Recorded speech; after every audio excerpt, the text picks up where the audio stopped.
Hello mes colorés, j'espère que vous allez bien. On se retrouve pour une nouvelle vidéo qui sera une vidéo chit-chat organisation de la maison. Il y a pas si longtemps que ça, je pense une semaine, j'ai échangé avec une copine au téléphone qui me faisait part du fait qu'elle se sentait dépassée par son quotidien de maman, à tout ce qu'il y avait à faire dans la maison, en dehors de la maison, dans sa vie de manière générale. Elle me demandait mais comment est-ce que tu parviens à prendre soin de ta maison? En fait, elle me posait beaucoup de questions sur cette nouvelle vie organisée que je mène depuis 15 mois maintenant. Et du coup, je me suis dit, si mon entourage trouve que j'ai énormément évolué et que j'ai une vie organisée aujourd'hui, c'est que je suis à même de pouvoir partager mon vécu, partager mon expérience sous forme d'astuces pour aider d'autres personnes qui tout simplement sont dépassées par leur quotidien. Pourquoi ne pas vous partager 8 astuces de mon point de vue d'ex-bordélique qui seront des astuces hyper réalistes, pratiques, réalisables pour vous. Plus vous allez liker cette vidéo, plus YouTube montrera cette vidéo à d'autres personnes. Donc likez à fond ma vidéo, abonnez-vous si vous me découvrez, activez la cloche de notification, laissez-moi des commentaires, ça fait toujours plaisir de se dire qu'on ne parle pas juste comme ça dans le vide. Et si vous me découvrez pour la première fois, je m'appelle Christelle André, tout le monde m'appelle Kiki. Je suis maman de 3 enfants, je suis mariée. Il y a 15 mois,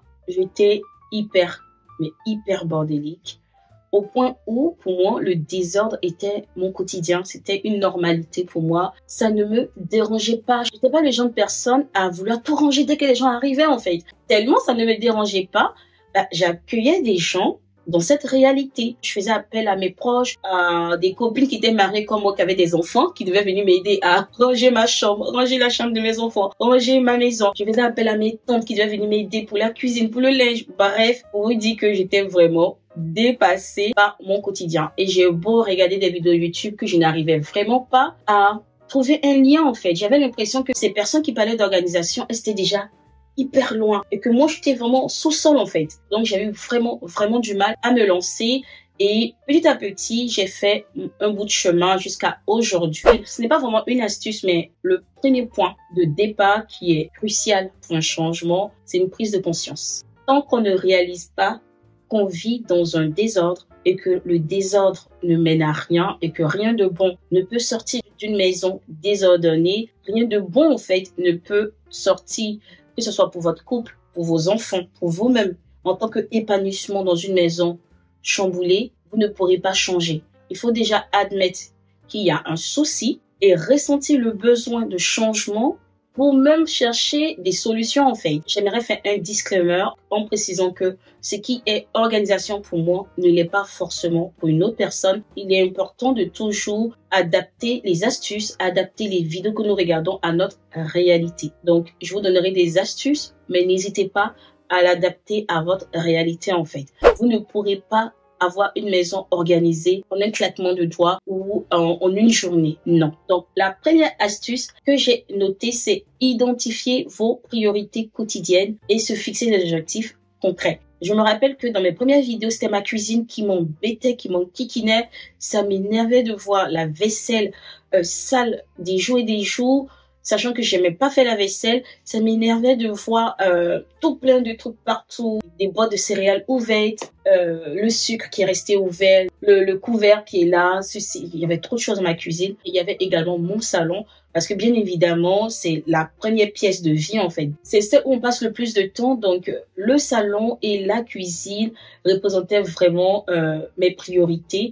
Donc c'est important pour vous de noter tout ce qui vous dérange en termes de désordre. Quelles sont ces pièces qui vous tiennent à cœur? Quelle est la chose la plus importante pour vous par laquelle vous devez commencer? Qu'est-ce qui vous pousse à vous sentir débordé? Et lorsque vous notez tout ce qui vous pousse à vous sentir débordé, quel est l'ordre de priorité? Par quoi est-ce que vous pensez pouvoir commencer? La vie organisée a commencé par me dire qu'il faut que je range constamment mon salon et que je range constamment ma cuisine. Donc j'avais des objectifs très ciblés, ce qui m'a facilité la tâche parce que dans ma tête, je me disais, Par exemple, Kiki, tu ne vas pas dormir tant que ta cuisine n'est pas rangée. J'ai fini de manger, les enfants sont allés se coucher, la maison est calme et moi j'ai sommeil.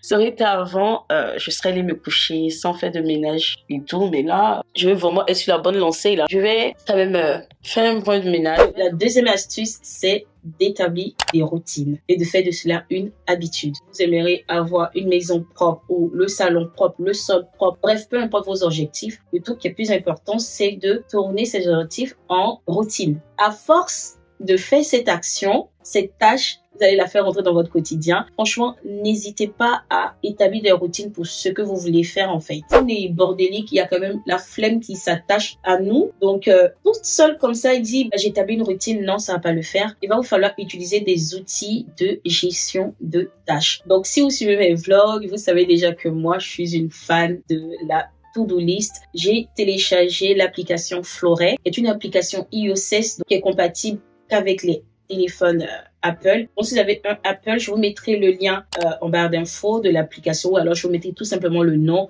à l'écran. C'était pas cher, c'était 9 € à vie. Donc, j'ai pris l'abonnement à vie. Ça m'a vraiment aidé. Vraiment. Sans la To-Do List, je ne sais pas si j'aurais pu tenir aussi longtemps. Le fait de devoir énumérer mes tâches de la journée que je m'apprête à vivre. Préparer les affaires pour l'école. Ça sera le soir. Et puis, ranger le linge. Bon, allez, on s'active. Et de revenir cocher à chaque fois. Ça, c'est fait. Ça, c'est fait. Ça, c'est fait. Je me sentais trop fière. Tellement fière de moi. Je me disais, ouais, j'ai décidé de faire ça et c'est fait. C'est bon pour la machine. Donc, je vais pouvoir cocher que j'ai fait toutes les machines. Ça va être trop bien lorsqu'on coche sur sa to-do list. Si vous n'avez pas encore testé la to-do list, je vous encourage, mes colorés, à tester la to-do list. Moi, je suis beaucoup à l'aise avec tout ce qui est digital. Mais si vous n'êtes pas à l'aise avec ce qui est digital, elle peut très bien être papier. Donc, à Action, j'avais acheté ce petit calepin to-do list. Voilà, sur lequel vous avez écrit la date, énumérer les tâches à faire et venir cocher. Parlons de ça, j'ai même créé une Notion qui est dédié à l'organisation des tâches de manière quotidienne, hebdomadaire, mensuelle. Donc, je vous mettrai le lien de ce Notion en barre d'infos. Vous n'aurez qu'à cliquer sur le lien. Une autre chose hyper importante comme astuce qui m'a vraiment boosté et qui va vous faire du bien, ça serait d'investir dans du mobilier fonctionnel, également dans des électroménagers qui vont vous faciliter la vie. Ça m'a enlevé la pénibilité en fait lorsque j'ai investi dans cet électroménager qui m'apporte une facilité dans l'organisation. Donc, c'est le Tineco S5. Je vous mettrai le lien en barre d'infos aussi si vous êtes intéressé par cela. Le jour où je l'ai acheté, ma vie a pris un autre sens, j'ai envie de dire. Sans exagération, ça m'a facilité la tâche. Notre maison est une maison en travaux, donc ça demande encore plus d'entretien. Et devoir passer la serpillière chaque fois, c'était pas facile. Mais quand j'ai eu le Tineco, franchement, c'est tellement facile. J'ai plus besoin d'essorer la serpillière. Je prends juste mon aspirateur laveur, j'active et hop, comme sur des roulettes, ça nettoie. Comme je vous disais en début de vidéo, la cuisine était un réel problème pour moi parce qu'elle était constamment en bazar. Et ça, c'est parce que je n'avais pas de meubles fonctionnels, je n'avais pas assez d'espace de rangement. J'avais juste une table blanche. Parce que j'ai changé cette table, j'ai pris l'îlot central qu'on a trouvé à Ikea. Ça a tout changé parce que l'îlot central, il est fonctionnel dans le sens où on peut manger là-dessus, je peux découper mes aliments là-dessus, donc ça me sert de plan de travail également. Je peux également ranger des aliments. Donc, pensez vraiment à du fonctionnel. Donc, la prochaine astuce, c'est le désencombrement. Faites un tri assez régulièrement. Vous sélectionnez ce qui doit aller à la poubelle, ce qui doit être offert et ce que vous gardez. Ça vous permet déjà de vous libérer de pas mal de choses. Donc, c'est important d'éviter l'accumulation. Moins vous aurez d'objets en votre possession, moins de ménage vous aurez besoin de faire en fait. Parce que c'est l'accumulation qui mène au désordre en fait. Sixième astuce que je vous dirais, c'est de consacrer un peu de temps chaque jour au ménage, au nettoyage. Donc, nettoyer au fur et à mesure.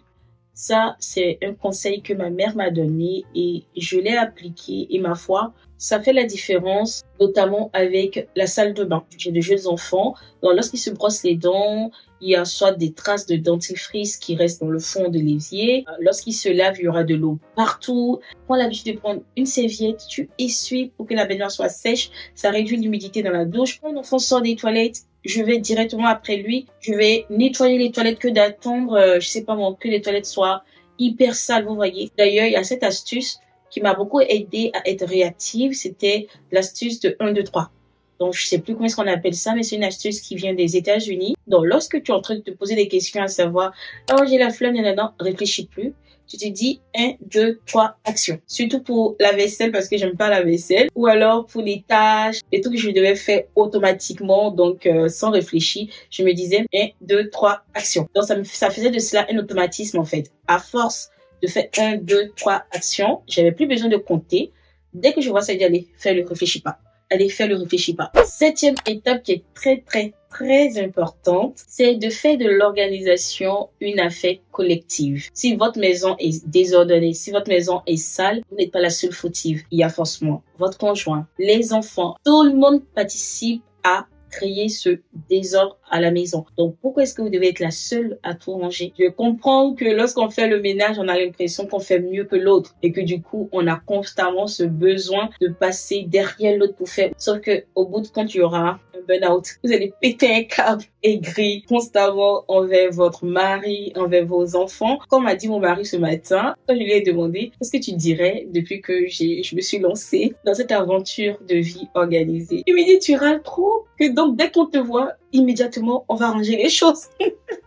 Donc, je suis devenue la police dans ma propre maison. L'objectif à atteindre, c'est que tout le monde mette la main à la pâte. C'est pas que maman qui doit faire le ménage. C'est pas que papa qui doit faire le ménage. Tout le monde met la main à la pâte. Dernière astuce qui n'est pas en soi une astuce, mais qui devrait l'être. C'est quelque chose dont on ne parle pas dans les vidéos organisation et je trouve ça dommage parce que après tout, on n'est pas des robots. La dernière astuce, c'est d'accepter de vous reposer, accepter de lâcher prise, de lever le nez de votre guidon, quoi. N'ayez pas les regards fixés que sur ça. Ménage. Ne soyez pas obstinés, ne soyez pas obsédé à l'organisation parce que après tout, votre maison n'est pas un hôtel. C'est pas un lieu de passage. Votre maison est un lieu de vie. Et là où il y a la vie, c'est constamment en mouvement. Donc, acceptez qu'il y ait du linge sur un meuble et que cela n'entache en rien votre motivation vers une vie organisée. C'est bien beau de vouloir être organisé, mais acceptez de vous poser. C'est très important pour recharger vos batteries et puis même pour ne pas être dégoûté de la vie organisée.